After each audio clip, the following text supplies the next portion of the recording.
हाँ देखिए, तो ये ब्लॉक्स हैं आपके M1 M2, और relative velocity of M2 with respect to M1 निकालनी है आपको। ये F कांस्टेंट फोर्स निकाल रहे हैं, ऊपर वाली प्रॉब्लम है जो डिस्कस करी है अपन।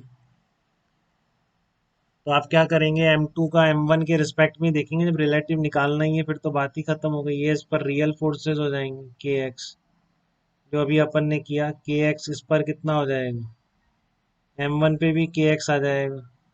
तो A1 with respect to ground कितना आ जाएगा, kx अपॉन M1 आ जाएगा।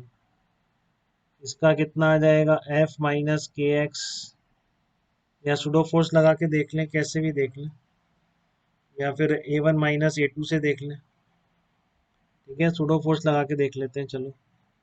या आपने इधर एफ पी कितना लगाओगे, pseudo force M2 into A1 with respect to ground, क्योंकि ऑब्जर्वर कहाँ बिठाया आपने, M1 पे बिठाया, M1 वाले पे ऑब्जर्वर बिठाया। तो F minus k x minus F P equal to M2 A2 with respect to 1 हो जाएगा। तो कितना आ गया, F minus k x minus M2 k x upon M1 equal to M2 into acceleration of 2 with respect to 1 आ गया बेटा। ठीक है, तो आपको क्या निकालना है, velocity as a function of x निकालनी है। तो इसको हटाएंगे आप dt को यहाँ से। ठीक है ना, आप dt को हटाएंगे तो ये क्या बन गया, minus k x M1 plus M2 upon M1, ये बन गया dv2 with respect to 1 dt। अब मैं यहाँ पे रिलेटिव डिस्प्लेसमेंट लिख रहा हूँ बेटा, इनका एक्स क्या है, रिलेटिव डिस्प्लेसमेंट है। बस आपको पता है कि रिलेटिव डिस्प्लेसमेंट जो है, रिलेटिव डिस्प्लेसमेंट जो दोनों का है x2 with respect to M1, वही किसके बराबर है, एक्सटेंशन के बराबर है। इसलिए दोनों का काम कर गया वो, dx dx से मल्टीप्लाई करा तो ये क्या बन गई, रिलेटिव वेलोसिटी बन गई। ठीक है, ये रिलेटिव वेलोसिटी बन गई। तो ये क्या बन गया, f minus k x M1 plus M2 upon M1 equal to M2 V2 with respect to 1 और dv2 with respect to 1 upon dx को उधर ले जाके इंटीग्रेट कर देंगे बेटा।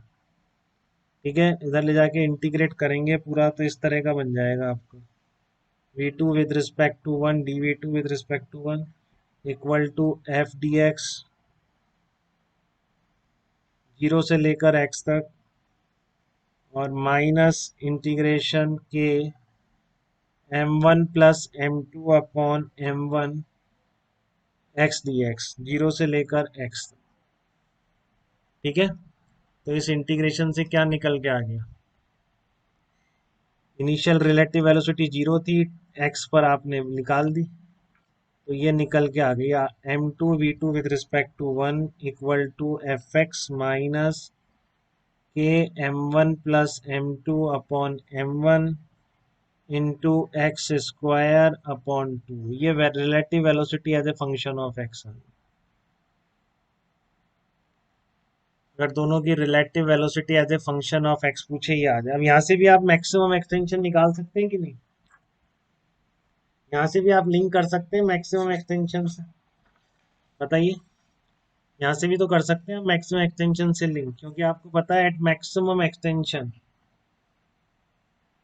मैक्सिमम कई तरीके हैं। तो देखो, एक ये भी मैक्सिमम एक्सटेंशन का एक मेथड बन गया है, बट मैं आपको बहुत ही अच्छा तरीका पहले बता चुका हूँ, इससे जस्ट मैच करा रहा हूँ। एट मैक्सिमम एक्सटेंशन क्या होगा, रिलेटिव वेलोसिटी 0 हो जाएगी। यहाँ, हाँ, तो यहाँ से एक्स मैक्स कितना आ जाएगा, वही आ जाएगा आपको, 2f m1 अपॉन के इंटू M1 प्लस M2, वही आ गया मैक्सिमम एक्सटेंशन। ठीक है, तो ये जस्ट में ये था, कभी कोई ये पूछ ले relative velocity as a function of x, तो आपको दूसरे ब्लॉक पे इक्वेशन लिखनी आनी चाहिए, वो मैंने सिखा दी।